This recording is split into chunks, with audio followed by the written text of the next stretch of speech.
Hari Kartini saya harapkan bukan hanya momentum berpakaian batik dan kebaya.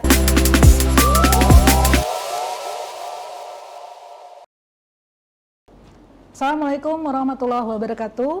Halo pemirsa Tribun Sumsel dimanapun berada, jumpa lagi dengan saya Lisma Noviani di acara Women's Corner edisi spesial Hari Kartini. Ya, sebelumnya saya mengucapkan selamat Hari Kartini kepada seluruh wanita-wanita perempuan Indonesia yang hari ini bertepatan tanggal 21 April, hari lahir Kartini yang menjadi inspirasi para perempuan Indonesia untuk lebih maju ke depan. Ya, sesuai dengan tema kita Hari Kartini, kami telah menghadirkan salah satu narasumber yang sangat inspiratif, masih muda tapi sudah melalui berbagai pengalaman yang sangat baik untuk kita jadikan inspirasi buat teman-teman seluruh Indonesia, terutama kaum perempuan. Ya, kami sapa dulu, narasumber kami adalah Ibu Putri Azizah, Sarjana Ekonomi. Beliau adalah istri Wakil Wali Kota Palembang, Prima Salam, dan juga staf ahli TPPKK Kota Palembang yang baru hari ini tadi dilantik sebagai pengurusnya. Kita sapa dulu. Assalamualaikum Mbak Putri. Waalaikumsalam, Mbak. Selamat datang di studio kami. Dari tadi, ya tadi dilantik kemudian langsung menuju ke sini mungkin ya Mbak ya. Iya. Ya, kami mengucapkan selamat Hari Kartini buat Mbak Putri. Mudah-mudahan Hari Kartini ini menjadi daya ingat kita untuk kembali mengingat sebagaimana Kartini memperjuangkan emansipasi perempuan, emansipasi wanita. Ya, apa kabar Mbak Putri? Baik sekali Mbak, senang sekali sudah diundang ke studionya yang bagus banget, yang pop up banget ini. Iya. Ini kali pertamanya saya ke sini. Iya, makasih Mbak. Saya juga mengucapkan selamat juga karena Februari yang lalu dilantik sebagai Bapak sebagai Wakil Wali Kota Palembang, dan ini mungkin pertamanya podcast ya Mbak ya? Iya. Setelah menjadi istri Pak Wakil Wali Kota ya. Saya agak gugup sampai saya nggak tahu kanan kiri. Kita lihat ke mana? Yang ini. Oh ya itu. Ya. Maaf ya. Nggak apa-apa. Ya Mbak, boleh diceritakan sedikit nih kenalan sama netizen di luar sana, mungkin belum terlalu kenal dengan Mbak Putri. Silakan Mbak. Assalamualaikum warahmatullahi wabarakatuh. Izinkan saya memperkenalkan diri. Saya Putri Azizah, istri dari Bapak Prima Salam, Wakil Wali Kota Palembang periode ini. Jadi kegiatan saya sehari-hari sekarang mendampingi suami saya tentunya. Lalu karena sebagai istri dari Wakil Wali Kota, jadi saya didapuk untuk memegang jabatan di berbagai organisasi. Iya. Seperti itu. Salah satunya yang tadi, yang barusan hari ini dilantik sebagai staf ahli PKK Kota Palembang. Iya, udah punya gambaran tuh. Apa nih bakal kerjaannya tuh seperti apa Mbak Putri? Tentu saja PKK mempunyai 10 program utama. Saya tentu saja karena ini baru di dunia saya harus ngebut nih belajarnya. Karena tidak hanya belajar, tapi saya juga memberikan penyuluhan kepada masyarakat dan mendampingi Ibu Dewi tentu saja sebagai ketua tim penggerak PKK Kota Palembang. Iya. Kami nantikan kiprahnya nanti ya Mbak ya. Mohon doanya juga. Oke. Mbak, ini kan suasana Hari Kartini. Nah mungkin kita teringat kembali dengan perjuangan-perjuangan Ibu kita Kartini, dan sebagai figur perempuan Palembang, apa sih menurut Mbak makna Hari Kartini gini? Menurut saya tentu saja setiap tanggal 21 diperingati sebagai Hari Kartini, tidak hanya momentum memakai baju kebaya, tetapi juga sebagai refleksi diri kita untuk mengingat semua perjuangan-perjuangan beliau untuk mempertahankan hak-hak wanita. Dan saya sebagai istri dari Wakil Wali Kota Palembang yang saat ini menjabat sebagai staf ahli dari tim penggerak PKK Kota Palembang ingin menyuarakan dan menggerakkan semua wanita-wanita untuk berkarya lah. Jangan takut lagi, karena kita perjuangan Ibu Kartini itu bukan selesai saat beliau wafat, tapi masih kita perjuangkan betul, sampai sekarang. Iya. Jadi tanggal 21 ini momentum aja, tapi semangatnya harus kita jalankan setiap hari. Iya. Oke, sebelumnya Mbak Putri, sebelumnya kan Bapak tuh sebagai anggota dewan, kemudian sekarang sebagai wakil wali kota. Adakah perbedaan, mungkin kesibukan ya, yang sudah terlihat begitu? Dan juga mungkin Mbak Putri sebelumnya itu apakah pernah juga berkarir begitu? Oke, baiklah. Tentu saja ya lumayan beda ya, Mbak. Bedanya juga bukan sama suami saya saja, tapi sama saya juga. Ya. Karena eksekutif dan legislatif cukup beda ya. Kemarin di eksekutif cukup Legislatif mungkin ya? maksud saya legislatif, Ya. saat ini eksekutif. Di legislatif beliau juga sebagai pengusaha, jadi masih banyak waktunya. Betul.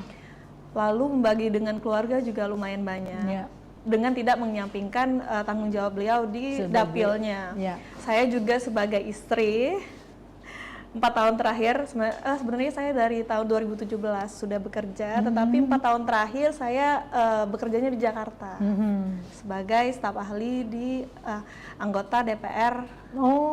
RI. Iya. Oke. Jadi baru tahun ini nih, baru awal tahun ini saya resign, bukan karena apa-apa, bukan pilihan yang sulit, karena dari awal suami saya memutuskan untuk mencalonkan diri, menghibahkan dirinya untuk maju ke kontestasi politik. Kami memang bukan hanya untuk suami ya, tetapi kami berdua dan keluarga besar siap untuk bekerja demi rakyat Palembang. Tentu saja itu bukan pilihan yang berat. Saya memang sudah tahu resikonya, dan resign itu sudah pilihan yang terbaik menurut saya untuk mendampingi suami saya dalam menjalankan pekerjaan beliau di sini di Palembang. Jadi udah mantep Mbak ya. Jadi walaupun karirnya lumayan ketika itu, tapi karena tekad dan tujuannya sama dengan Bapak, jadi akhirnya bukan jadi pilihan yang sulit ya Mbak ya. Demi kota Palembang. Demi kota Palembang, oke. Dan walaupun nggak kerja tuh, tapi sibuknya sama ya Mbak ya kali ya? Sama, Apa lebih sibuk? Makin sibuk justru. Makin sibuk. Tapi apa contohnya Mbak? Udah banyak sekali sejak dilantik tanggal 20 Februari lalu, sudah banyak kegiatan. Kebetulan tapi memang saya dan Ibu Dewi belum dilantik pada saat itu sebagai pengurus PKK, tetapi memang ada beberapa kegiatan-kegiatan yang diundang, yang juga memang berkaitan dengan PKK. Jadi lumayan padat juga ya. Jadi saya sudah banyak belajar. Ketemu sama masyarakat. Langsung turun ke jalan. Nah, itu fungsinya kami sebagai istri-istri mendengarkan keluhan masyarakat, dan memang pekerjaan dari tim penggerak PKK itu terjun ke masyarakat, mendengarkan masyarakat secara langsung. Oke. Oh iya, netizen, sebelum kita bertanya lebih lanjut, saya tuh mau ngingetin, mau dari tadi mau ditanyain. Mbak Putri ini ternyata adalah Miss Grand Indonesia favorit tahun 2018. Tuh kan luar biasa kan. Tapi udah lama banget ya Mbak. Iya, jadi tampil sebagai mewakili Sumatera Selatan ketika itu seperti apa nih ceritanya? Boleh Mbak Putri nih ceritain. Jadi boleh cerita sedikit ya? Boleh. Kita lari sedikit ke tahun 2018. Jadi saya mengikuti ajang Miss Grand Indonesia Sumsel dulu, pemilihan di tingkat regional dulu. Lalu terpilihlah alhamdulillah mewakili Sumatera Selatan ke tingkat nasional. Dan terpilih menjadi Miss Grand Indonesia Favorite 2018. Iya. Itu apa fokusnya kemana Mbak Miss Grand Indonesia? Miss Grand Indonesia itu sendiri tujuannya sebagai Miss Perdamaian. Jadi tujuannya banyak ke tapi tentu aja karena kita tidak mengharapkan perperangan ya. Jadi memang pekerjaannya, karena berhubung saya nggak sampai ke internasional, tapi yang saya tahu kegiatannya memang banyak kegiatan sosial. Seperti itu. Iya. Dan mungkin itu adalah pengalaman yang nggak terlupakan untuk dibawa seperti sekarang sebagai Tentu istri saja. wali kota ya. Iya, betul. Iya, oke. Oke, Mbak. Sekarang kesibukannya nambah sebagai istri wali kota, wakil wali kota, kemudian juga tadi staf ahli yang siap-siap banyak pekerjaan. Nah, ini kira-kira waktu untuk keluarganya seperti apa, Mbak? Boleh diceritain? Gitu. Untuk waktu sama keluarga, saya sendiri membangun komunikasi yang cukup baik dengan suami saya tentu saja. Walaupun tidak hanya Bapak yang sibuk, tapi saya juga sibuk dengan kegiatan saya untuk Kota Palembang tentu saja. Dan kita sempat saya nyempetin masak nih. Kalau pagi-pagi sudah otomatis masak. Kalau siang saya kirimin makanan. Wah, Iya, ya. kadang-kadang iya, dimakan gak dimakan saya harap dimakan. Tapi dia maunya makanan saya sih kebanyakan. Waduh, luar biasa nih. Kalau Jadi Bapak? ngirim ya Iya, makan siang untuk ke makan Bapak. siang. Tapi kadang-kadang kalau itu saya pekerjaan yang mungkin udah rutin dari waktu ini dulu ya, Mbak? kalau dulu Bapak masih bisa makan siang lebih banyak. Kalau sekarang saya sempetin untuk kirim besok tulis-tulis Iya, iya, surat iya. cinta gitu. Resepnya ya apa menunya ini ya atas permintaan atau Mbak yang bikin? Nah, saya sebenarnya nggak terlalu banyak resep yang saya bisa masak, tetapi yang saya pelajari sampai saya ahli itu makanan favorit suami saya tentu aja. Apa? Cumi asin. Waduh. Cumi asin, tempe orek. Itu kesukaan Bapak semua. Sop daging. Walah, jadi lapar ini ya dengernya. Oh iya. Jadi itu mungkin salah satu cara Mbak Putri dalam menjaga hubungan harmonis tadi ya, selalu memberikan makan siang, mengirimkan ke Bapak yang lagi sibuk. Nah, kalau untuk anak nih seperti apa, Mbak? Nah, ini fun fact-nya, karena 4 tahun yang lalu kita sudah tinggal di Jakarta, dan anak saya sudah umurnya masuk sekolah nih, belajar bersosialisasi. Jadi saya udah masukin dia ke sekolah di Jakarta. Jadi saya LDR sama anak-anak saya. Tapi tentu saja karena kegiatannya sangat padat dan masih bisa saya ajak ke Palembang, jadi kebanyakan di Palembang. Lalu kalau memang 1 bulan sekali lenggang, saya akan ke Jakarta. Oke. Gitu. Jadi anaknya ada dua. Yang satu umur 3,5 tahun. Yang satunya bulan Juli ini mau 2 tahun. Jadi masih kecil-kecil. Iya. Tapi walaupun itu juga komunikasi 2 arah melalui handphone, oma opa dan neninya ya. Selalu dipantau 24 jam, hampir 24 jam. Saya pantau. Ya, berarti untuk selalu mendampingi Bapak itu punya banyak waktu ya, lebih punya banyak waktu ya. Oke. Nah, quality time nih, Mbak. Ini kita kan tahu sendiri lah di zaman sekarang tantangan perempuan Indonesia kayaknya berbeda dengan yang dihadapi oleh Kartini zaman dulu ya. Sekarang itu ya itu tadi karir dan keluarga, kemudian juga tantangan di luar lumayan banyak. Itu seperti apa menjaga keharmonisan rumah tangga nih, Mbak? Nah, itu tadi perjuangan Kartini itu kan tidak hanya habis pada saat dahulu, tetapi tetap kita jalani dengan medan yang berbeda tentu saja. Kalau balik lagi nih ke quality time untuk menjaga keharmonisan suami istri, saya quality time-nya kadang-kadang saya ikutin mau suami saya aja. Kadang-kadang kalau waktunya lenggang di mana saya ikut. Gimana nih? Saya bisa ikut ke sini nggak? Nanti kita bisa makan bakso, makan ke kafe favorit dan nonton kadang-kadang. Tapi ya tentu saja sekarang masih menyesuaikan karena kalau mau deep talk, kalau mau mesra-mesraan bisa di mana aja, bisa di rumah, nggak hanya di luar juga. Quality time nggak nonton, tapi biasanya ujung-ujungnya tidur juga kalau nonton Netflix. Karena capek ya. Iya. Oke, nah menurut Mbak, apa yang paling dibutuhkan perempuan karir dari pasangannya untuk bisa sukses di dua dunia. Wah, dua dunia ini. Wow. Karir dan rumah tangga, bukan dunia yang dunia berbeda lain. ya. Gimana, Mbak? Oke, ini balik lagi ke pada saat saya berkarir. Tentu saja saya bukan ahlinya ya kalau untuk memberikan tips-tips, tapi saya menceritakan pengalaman saya saja dulu waktu berkarir. Yang paling terpenting berkomunikasi dan saling percaya. Juga kalau sebagai perempuan, it's okay kalau kita butuh waktu untuk sendiri, untuk me time. Karena anak-anak yang berbahagia, keluarga yang ceria itu dimulai dengan istri dan perempuan yang bahagia juga. Jadi jangan lupa bahagiakan diri sendiri. Lalu bisa dimulai dari karir dan lain sebagainya dengan berjalan. Kalau kita Setuju udah banget. bahagia.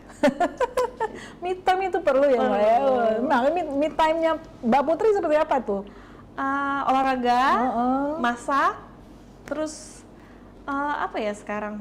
Belajar sih, banyak belajar di YouTube, karena saya mengakui saya minim pengalaman, tapi tidak menghalangi saya untuk bergerak cepat untuk banyak belajar juga.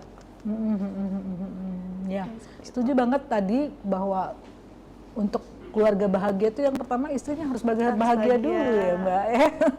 Gak harus nungguin orang dulu bahagia, kita bisa bahagiain diri sendiri. Nah, tadi mungkin karena Mbak tadi kan dengan anak juga jauh ya, sedikit tantangan ibu masa kini itu seperti apa, Mbak? Dengan tadi anak tadi jauh, kemudian supaya bisa tetap dekat itu seperti apa sih Mbak melakoninya? Tentu saja ini susah-susah gampang lah ya, tapi menjaganya dengan udah pasti diawasin CCTV, tapi kan itu satu arah. Untuk dua arahnya karena anak-anak saya juga belum butuh gadget ya, saya selalu minjem handphone oma-opanya atau neninya, dan kalau di sekolah missnya selalu saya pantau gimana perkembangan dia di sekolah. Lalu dia juga selalu cerita kok, mama gimana ini dan segala macam. Juga seimbang kok, dia anak-anak saya ke Palembang dan saya kadang-kadang kalau lagi lenggang saya ke Jakarta. Karena ini baru ya, maksudnya transisinya baru, baru awal tahun ini. Jadi saya mungkin memang akan memutuskan untuk kedepannya atau memindahkan mereka ke sekolah. Untuk di Palembang aja ya. Karena ini sudah berjalan sampai akhir Juli mungkin ya, Agustus ya. Sampai tahun ajaran baru. Iya.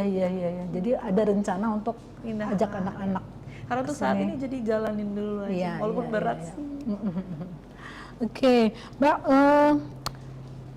Nanti kalau anak-anak udah di Palembang tuh, seperti apa nih proses misalnya untuk mendidik mereka, memberikan pengalaman, misalnya diajak kegiatan ibu, misalnya lagi memantau kemana, adakah itu rencananya seperti itu?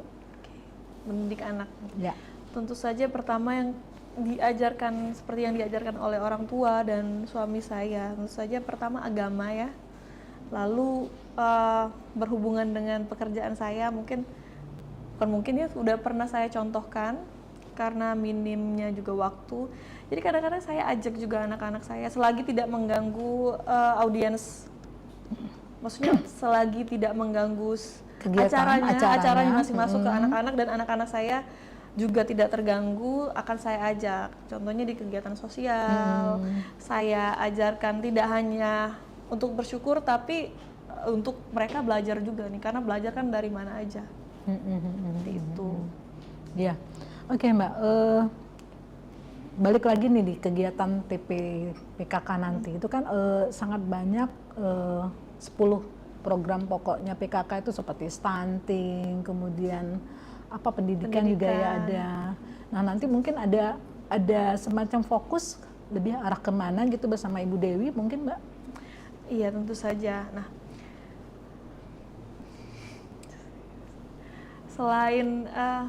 selain dari PKK, saya juga sebagai istri dari wakil wali kota, saya akan diberikan mandat, karena ini memang secara strukturalnya jatuh. Kalau di provinsi itu ada GOW, kalau di Palembang itu ada GOW. saya sebagai ketuanya memegang peranan tersendiri. Jadi mungkin saya akan fokus di GOW itu. Apa tuh, Mbak? Gerakan organisasi wanita. Oh iya. Kalau di provinsi ada GOW, tapi di kota kabupaten untuk pemegang jabatan ketua tersebut dipegang oleh istri wakil wali kota atau wakil bupati. Iya. Jadi saya akan berfokus di situ dengan tidak menyampingkan pekerjaan saya di PKK, di kegiatan Lebih sosial ke PKK. arah mana itu, Mbak? Kalau GOW? Organisasi itu organisasi perkumpulan organisasi wanita di Kota Palembang. Dharma Dharma Wanita bukan lain tuh ya? Dharma Wanita masuk PKK tidak. Ada banyak ya organisasi wanita baik yang berdiri sendiri maupun memang seperti Bayangkari, Iya. Ikatri dan lain-lain. Iya. Oh, jadi kerjasamanya di itu ya untuk memajukan organisasi perempuan gitu ya, Mbak ya. Jadi arahnya kepada pemberdayaan kali ya, Mbak. Pemberdayaan wanita. Termasuk juga UKM gitu, Mbak? Salah satu tupoksinya pasti ada bidang-bidangnya. Bidang-bidangnya ada yang membawahi UMKM. Ya mudah-mudahan nanti pekerjaannya lancar ya, Mbak ya. Saya minta doanya semuanya biar lancar. Iya, oke nih Mbak. Terakhir nih saya pengen tahu nih, mungkin ada pesan-pesan buat perempuan Palembang di Hari Kartini yang sebagai momentum untuk kembali menyemangati para perempuan Indonesia, khususnya Kota Palembang. Silakan, Mbak. Hari Kartini saya harapkan bukan hanya momentum berpakaian batik dan kebaya, tetapi sebagai refleksi diri kita untuk mengingat kembali perjuangan-perjuangan yang sudah diperjuangkan oleh Raden Ajeng Kartini dalam memperjuangkan hak-hak sebagai wanita. Dan juga saya harap